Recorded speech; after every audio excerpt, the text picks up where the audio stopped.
Thank you, Mr. Speaker. Like those who have spoken before me, I note with great concern that Christians are petitioning against their own church. Mr. Speaker, I noticed the mention of the area chief and the mention of the community elders. Traditionally, elders' word has been preceding the word and the opinion of chiefs.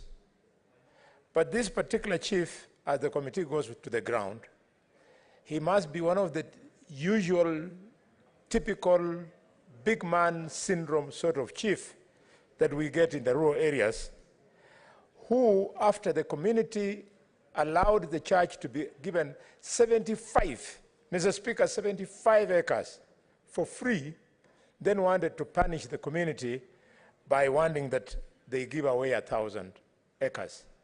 Maybe, Mr. Speaker, who knows? Probably the chief wanted to use that excuse to then help other land grabbers who have nothing to do with the Catholic Church to soil the good name of the Catholic Church.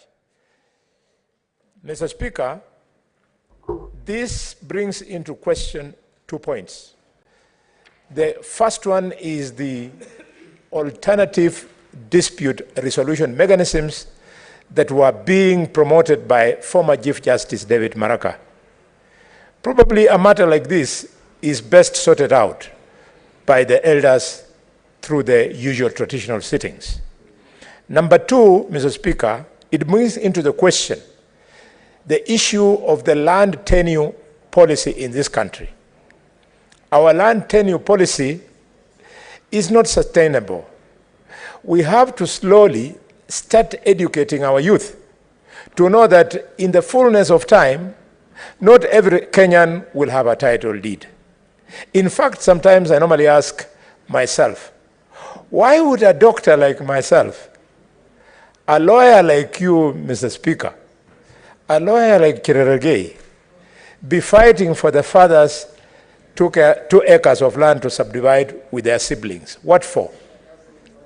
Even if it is 10 acres, Mr. Speaker, the money I make out of an operation of 30 minutes can enable me to do further investment, the money that Cherargei makes in court. You do not have to fight over your father's 10 acres of land. You don't have to fight over your father's 100 acres of land. You can actually live as a professional doctor, professional lawyer, professional what, without necessarily owning a title deed. This mindset must be removed so that we can now plant trees, afforestate our country. We leave people who are professional farmers to grow wheat, maize, and sugarcane for us, when the rest of us earn our livings from our intellectual property. I support, Mr. Speaker. Senator Onyonka.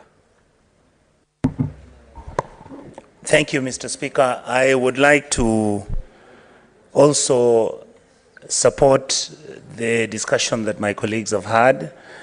The only thing I would suggest, Mr. Speaker, is that I think we need to have a different approach on how we are handling certain matters, including this issue of land. I think as our committee may be sitting down, and that's the Lands Committee, and my brother, Honorable Methu, is the chair, even when this might be a matter that the committee would want to handle